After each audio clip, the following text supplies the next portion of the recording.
The hidden power of Meleys. Why the Red Queen was irreplaceable. Welcome back, everyone, to the channel where fantasy meets strategy and nostalgia fuels our digital adventures. Meleys soaring above Driftmark, her crimson wings glowing under the sun. In a war of fire and blood, dragons were the weapons, but some were far more than just beasts of battle. She was regal, she was cunning, and she was feared even by other dragons. Her name was Meleys, the Red Queen, and her story is a tale of unmatched potential, unspoken power, and tragic loss. Today, we dive into why Meleys was irreplaceable, and how the dance of the dragons may have ended differently had her fire not been extinguished too soon. The birth of a queen. Visual. Dragonstone's hatching grounds, a young Meleys among baby dragons. Meleys was born during the reign of Jaehaerys Targaryen, a time of peace, but also a time of power consolidation for House Targaryen. From the moment her egg cracked open, it was clear Meleys was special. She was faster than her clutchmates. Her scales glistened like rubies in sunlight, earning her the nickname, the Red Queen. Her wings were vast, her eyes intelligent, and her fire fierce. Meleys was first bonded with Princess Alyssa Targaryen, daughter of Jaehaerys. Together, they soared over Dragonstone, Driftmark, and even the capital. But tragedy struck early. Alyssa died in childbirth, and Meleys was left riderless for a time. But dragons don't die from grief. They wait. And then came Princess Rhaenys, known as the Queen Who Never Was. Bonded with a legend. Visual. Rhaenys mounting Meleys, wine sweeping through her silver hair.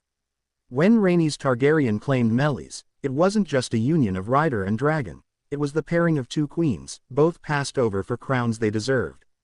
Rhaenys was denied the Iron Throne in favor of Viserys I. Meleys, one of the oldest and most powerful dragons alive, was often overlooked in favor of younger, more ferocious beasts like Vhagar or Caraxes. But Rhaenys and Meleys didn't seek recognition, they commanded it. Meleys had grown sleek and lean with age. While Vhagar was monstrous, Meleys was elegant, faster than any dragon alive, even Caraxes. Rhaenys trained her in precision combat.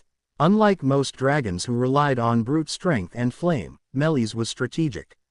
She flew in tight formations, knew how to evade and strike. She had intelligence in her eyes, and she loved her rider. Together, they became the silent threat of the Black faction. And in many ways, they were the secret weapon.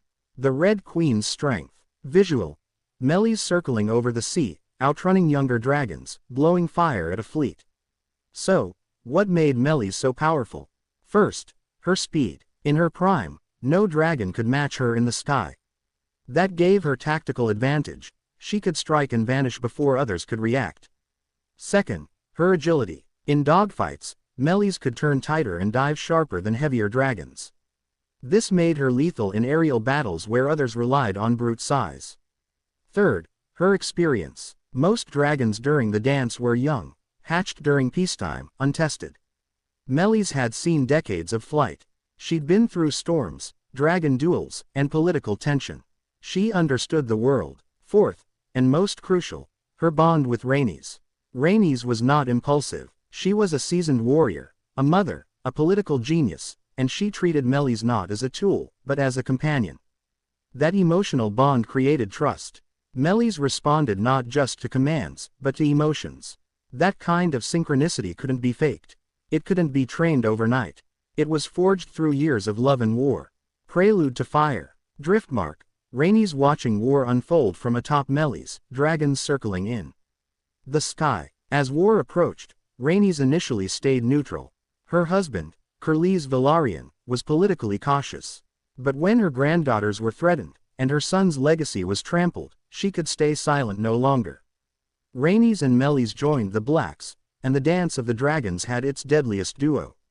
They didn't charge blindly. Instead, Rhaenys and Meleys watched from above, calculated every move. Rhaenyra needed a symbol, someone noble, someone respected. Meleys was that symbol in the sky. And when they flew, people looked up, not in fear, but awe. But the Greens knew the threat she posed. Otto Hightower feared Meleys more than any dragon save Vhagar. And so, he laid a trap. The trap at Rook's Rest. A battlefield bathed in firelight, Meleys descending upon a burning castle. Rook's Rest was a critical holdfast, symbolically and strategically. When it was under siege by the Greens, Rhaenys saw an opportunity. But it was a lie. Aemond and Criston Cole lured her there, hiding not one, but two dragons, Vhagar and Sunfire. Rhaenys didn't hesitate. As Meleys flew in, she saw Sunfire and attacked. The Red Queen unleashed fire from above, blasting the golden dragon with unmatched speed. Sunfire screamed, wounded badly. But then Vhagar rose from behind the mountains. Vhagar, the largest and oldest dragon alive, descended like a falling god. Rhaenys didn't flee. She faced the wrath of the skies with courage unmatched. Meleys dove, twisted, and fought with fury, but two dragons were too many, even for her. In a final blaze of glory, Meleys tackled Sunfire midair, crashing them both to the ground. Vhagar struck the killing blow. Meleys perished, and with her, Rhaenys died too. But not before sending shockwaves across the war. The consequences of her death: black banners lowered, Rhaenyra in mourning, Driftmark in flames. The death of Meleys shattered the Blacks' morale. Rhaenys had been the pillar of reason and diplomacy. Meleys, their most trusted and disciplined dragon. Losing both wasn't just emotional, it was strategic. Had Meleys survived, she could have faced Vhagar again, this time with backup. Her speed, combined with the strength of another dragon, might have ended Vhagar's reign of terror. Imagine Meleys and Caraxes together, or Meleys and Seasmoke. The sky would have been a different battlefield. Instead, the Greens gained momentum. Vhagar, emboldened by victory, rained death across the riverlands. Meleys' absence created a vacuum in the skies. And worse, her death gave the Greens confidence in their trap-setting tactics. Without Meleys, Rhaenyra's air superiority suffered a critical blow. What could have been? Alternate history visuals: Meleys defeating Vhagar, Rhaenys surviving. Let's imagine a world where Meleys escaped Rook's Rest. Let's say Rhaenys recognized the ambush and retreated, living to fight another day. With Meleys intact, the Black faction could have led a coordinated aerial attack on King's Landing.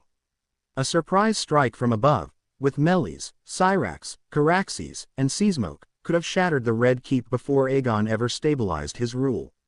Meleys' speed would have let her disable key targets like dragon pits, treasuries, and fleets without needing support. She could have engaged Vhagar in duels, isolated, strategic, precise.